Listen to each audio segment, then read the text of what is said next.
안녕하세요. 결혼한 지 4년 된 30대 여성이에요. 이렇게 사는 게 맞나 하는 회의감이 들 때면 남들은 어떻게 사나 하는 생각에 사연을 들으러 종종 오곤 했었는데 제가 제 이야기를 쓰는 날이 올 줄은 몰랐네요. 남에게 피해주지 않고 하루하루 열심히 살았다고 자부하는데 어머님 눈에는 제가 그저 남편을 조종하는 표독스러운 여편네로밖에 안 보이나 봅니다. 정말이지 허탈하기도 하고 마음이 안 좋네요. 남편과는 지금 작은 호프집을 하고 있어요. 여기는 서울이 아니고 지방이라 젊은 사람들이 놀 곳이 많이 없거든요. 그런데 근처에 대기업 공장이 있다 보니 젊은 사람들이 많이 살고는 있고요. 그래서 저희가 그 덕을 톡톡히 보고 있네요. 한 달에 남편과 저 두 사람 몫으로 2천 정도는 가져가고 있거든요. 물론 이렇게 말하면 금방 재벌되겠다고 빈정대는 사람들도 있는데 저희 한 달에 하루 쉬면서 일하고 있어요. 솔직히 저도 사람이니 때로는 너무 지치고 힘들어서 메뉴를 줄일까 쉬는 날을 늘릴까 별별 생각을 하곤 합니다. 하지만 또 통장에 찍히는 돈을 보고 있으면 그런 선택을 내리기가 쉽지 않네요. 처음 이 일을 시작할 때 돈으로 워낙 마음고생을 해서 그런 것 같아요. 사실 처음 결혼할 때만 하더라도 저희가 이렇게 장사를 하게 될 줄은 몰랐어요. 저는 저대로 남편은 남편대로 직장 생활을 하고 있었으니까요. 다만 제 직업은 그렇게 돈이 되는 일은 아니었습니다. 작은 출판사에서 그림작가로 일하고 있었는데 월급은 200 남짓이었고 그나마 외주 의뢰가 들어오면 4, 50 정도 더 버는 수준이었거든요.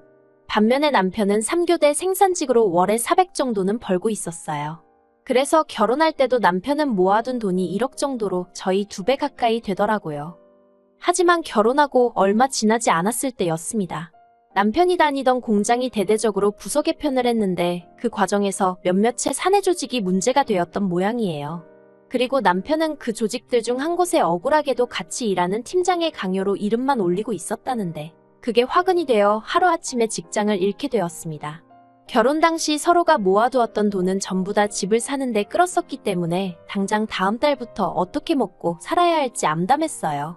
그나마 결혼 생활을 하면서 다달이 제가 모아둔 돈이 있긴 했지만 언제까지 버틸 수 있을지 알 수 없었으니까요. 특히나 지역 특성상 대기업 공장은 남편이 다니던 곳 한 곳이 전부였거든요.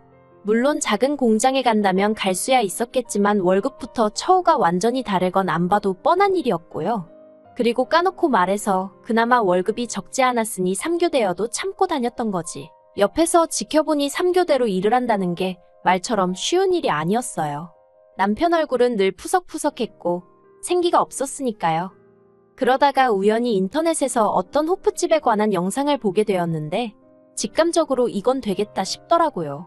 그리고 이참에 나도 돈 안 되는 직장은 그만두고 진짜 한번 치열하게 살아보자 하는 생각을 하게 되었지요. 그래서 남편에게 장사를 해보자 했습니다. 당신도 나도 경험은 없지만 어떻게든 한번 해보자고요. 그런데 문제는 자본이었어요. 알아보니 최소한 7천만 원은 든다던데 그때 제 수중에 정말 영혼까지 싹싹 털어도 2천만 원이 최대였거든요. 사는 집을 담보로 대출을 받을래도 이미 받은 대출이 있어서 상황이 여의치가 않았고요. 그러자 남편이 하는 말이 어머님 아버님께 한번 부탁을 해보자대요. 이번만큼은 도와주실 거라면서요. 남편이 그렇게 생각한 데는 그럴 만한 이유가 있었어요. 사실 남편이 어려서부터 아주버님한테 많이 치여서 자랐거든요. 남편 말에 의하면 어머님이 아주버님 대학원 가야 한다고 남편더러 대학에 가지 말고 취직을 하라고 하셨답니다. 한 번에 자식 2명 학비를 내줄 능력은 못 된다면서요. 그리고 저희 남편 말이지요. 좋게 말하자면 사람이 순하고 남의 마음을 잘 헤아리는데 즉 자기 밥그릇을 잘 못 챙겨요. 무슨 말이냐면 어머님 속상하실까봐 어머님께 싫다, 대학에 가고 싶다 소리를 못했다는 거예요. 그런데 왜 저희 어머님이 아주버님만 그렇게 싸고 도셨냐고요? 그건 아주버님이 태어나고 얼마 되지 않았을 때 크게 아프셨던 모양이에요. 시부모님 표현을 빌자면 아주 꼼짝없이 죽었구나 싶었다나요. 아무튼 그렇다 보니 어머님이 그날부터 지금까지 아주버님 일이라면 아주 열일 제쳐놓고 나서세요. 한마디로 꼼짝도 못 하시는 거지요. 그런데 대한민국이란 나라가 솔직히 대학물 안 먹은 사람이 성공하기 쉬운 곳은 아니잖아요. 한 사람의 인품이나 내면과는 상관없이 대학 간판만으로 이리저리 판단하기 일쑤니까요. 그리고 냉정하게 말해서 저 말이지요. 저는 서울에서 대학을 나오긴 했지만 그렇게 별 볼 일 있지는 않거든요. 그런데도 사람들이 제가 졸업한 대학 이름만 듣고도 대단하다며 치켜 세워주는 일이 자주 있었습니다. 그리고 그럴 때면 정말이지 부끄럽기도 하고 몸둘바를 몰라 했어요. 하지만 남편은 대학 간판이 없다 보니 구구절절 자기가 무슨 일을 하고 얼마를 벌고 설명을 해야 하는 일이 잦았고 그럼에도 불구하고 무시를 당하는 일이 종종 있었다네요. 그래서 그 일로 어머님한테 서운한 마음을 갖게 된 거고요. 아무튼 남편은 그동안 이래저래 매번 양보만 하고 살았으니 이번만큼은 자기가 한 번만 도와달라고 해보겠다대요. 처음 부탁하는 건데 설마 모른 척 하시겠냐면서요. 하지만 저는 별로 기대는 하지 않았어요. 저희 결혼할 때도 10,000원 한 장 안 보태주셨으면서 천명절에 제사비로 100만 원을 내놓으라 하셨던 분들이셨으니까요. 그리고 며칠 뒤 시댁에 갔던 남편이 아니나 다를까 아주 죽상을 하고 집에 돌아왔습니다.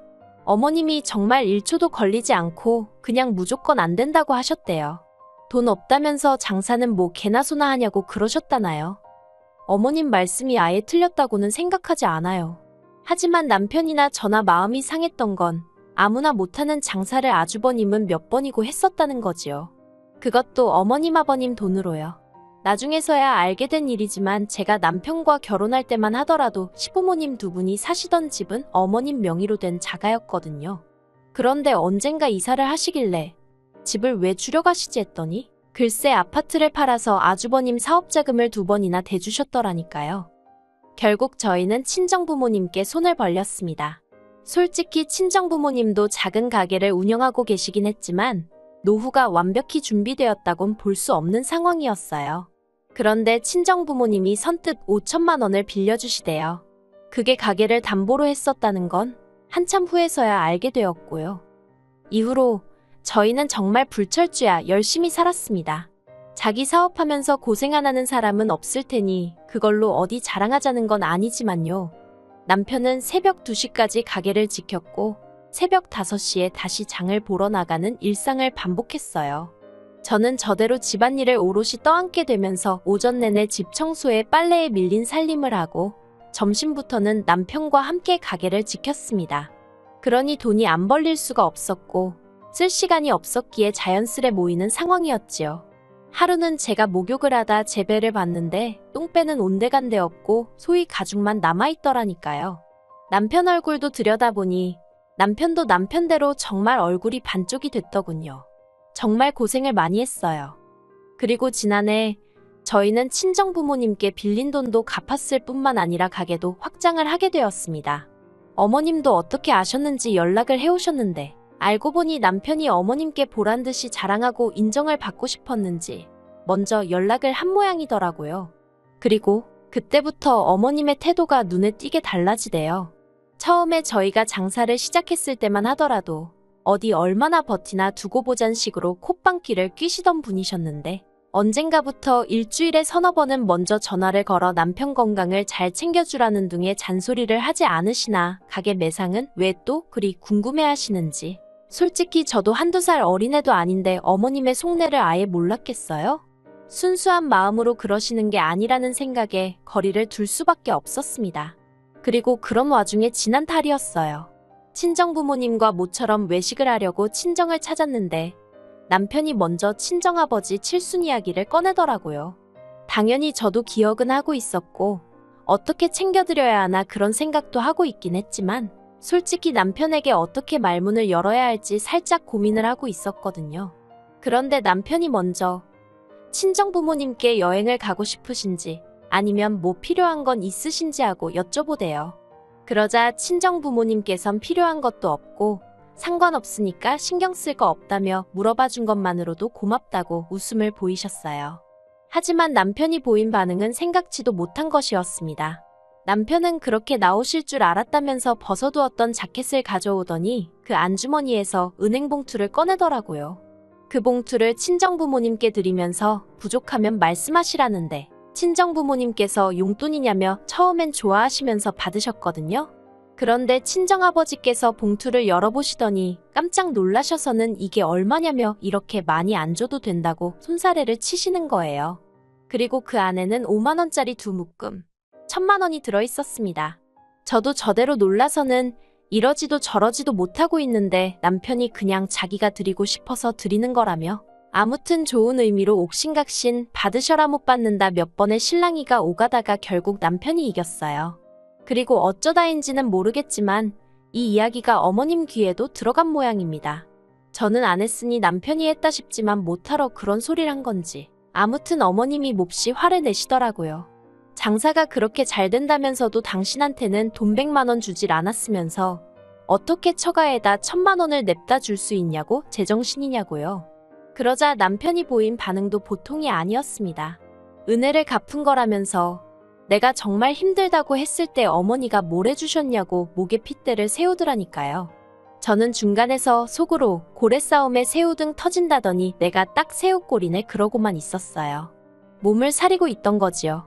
하지만 아니나 다를까 그 불똥이 저에게 튀었습니다. 어머님께선 당신이 아무리 생각해봐도 그 순하고 부모 말이라면 껌뻑 죽던 당신 아들이 저러는 건 다 저 때문이라고요. 급기야 어머님은 말 그대로 머리를 싸매고 드러누우셨어요. 상황이 최악으로 치닫게 된 거지요. 그리고 저희 남편, 솔직히 심성 자체가 착한 사람이거든요. 그러니 그런 어머님을 끝내 모른 채 하지 못하고 죄송하다 마음 푸시라며 숙이고 들어가대요. 자식이기는 부모 없다지만 자식도 때로는 부모의 마음을 헤아려 드려야 하잖아요. 그래서 남편이 어머님을 달래드리고 하는 데 있어서 저는 불만은커녕 오히려 잘한다고 다행이라고 생각했어요. 그런데 저희 어머님은 그때를 마치 기회라고 생각하신 건지 이참에 남편을 다시 휘어잡으려 드시대요. 남편더러 장사하는 데서 저를 빼고 아주버님을 데리고 하라셨거든요. 제가 남편한테 나쁜 영향을 주는 것 같다면서요. 남편은 그런 어머님께 제가 아니었으면 이만큼 해내지 못했을 거라고, 여기까지 오지도 못했을 거라고 몇 번이고 설명을 드렸답니다. 하지만 어머님께선 그마저도 제가 마치 남편을 세뇌시켰다는 식으로 치부하시면서 급기야는 저와 어머님 둘 중 한 사람을 고르라는 말도 안 되는 소리를 하시더래요. 남편이 그런 게 어딨냐고 말도 안 되는 소리 좀 하지 마시라고 했는데도 계속해서 한 사람만 고르라고 강요를 하셨다나요.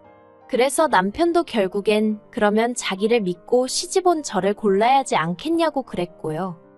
그리고 그런 남편의 어머님이 화가 단단히 나셔서 그런 건지? 아니, 솔직히 무슨 정신으로 그러신 건지 지금도 정말 모르겠는데 말이지요. 글쎄, 저희 친정에 연락을 하셨더라니까요. 어머님이 저희 친정어머니더러 사위가 못 빠지게 일해서 번 돈인데 그렇게 홀랑 가져갈 수 있냐면서 양심도 없다고 당장 당신 계좌로 돈을 돌려보내라 하셨답니다. 당신이 저희한테 돌려주시겠다면서요. 정말이지. 저희 친정어머니가 상황 설명을 하시는데 목소리가 덜덜덜덜 떨리는 게 전화기 너머로 생생하게 느껴지대요. 친정부모님께는 어머님 말씀은 무시하시라 했지만 속에서 부글부글 화가 끓어올라서 미치겠더라고요. 그 길로 남편에게 어머님이 보이신 언행을 전했고 남편은 미안해서 어쩔 줄 몰라 했습니다. 자기도 자기 어머니가 경우가 없으신 건 알고는 있었지만 그 정도일 줄은 몰랐다면서요. 그리고는 바로 저희 친정을 찾아서는 죄송하다고 몇 번이고 머리를 숙이는데 저희 친정부모님이 괜찮다 하셨지만 솔직히 남편에게도 친정부모님에게도 무척 불편한 상황이었지요. 저는 저대로 친정부모님 마음 상하셨을 걸 생각하니 남편 잘못이 아닌데도 남편이 꼴도 보기 싫었고요. 며칠 뒤 저희 부부는 시댁으로 향했습니다. 어머님께 저희 친정부모님께 경우 없이 행동하신 거에 대해서 사과해달라고 정중히 부탁드렸어요.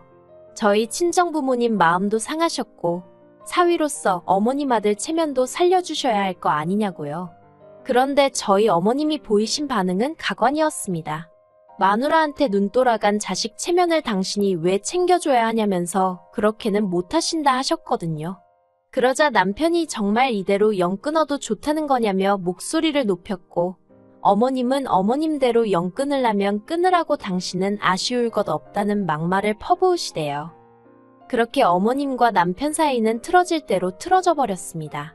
저나 남편은 그저 가게가 안정되고 먹고 살만해지면 양가부모님 잘 챙겨드리면서 살고 싶은 마음뿐이었는데 어쩌다 일이 이 지경이 된 건지 모르겠어요.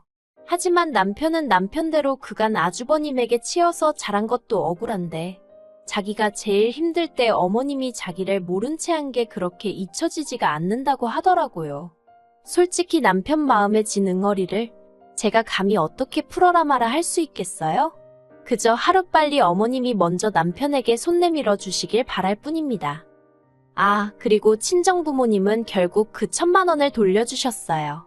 어떻게 돌려줄지 고민 중에 이런 일이 생겼다며 무척 씁쓸해하시대요. 그래서 지금 남편과 어떻게 더 큰 선물을 해드릴지 이야기 중이에요. 솔직히 친정에 잘해주는 남편을 보고 있으면 고맙기도 하고 한편으론 시부모님 생각에 마음이 무겁기도 하고 제 입장에선 참으로 복잡할 뿐입니다. 그래도 제가 함부로 나설 자리는 아닌 것 같아서 조용히 있으려고요.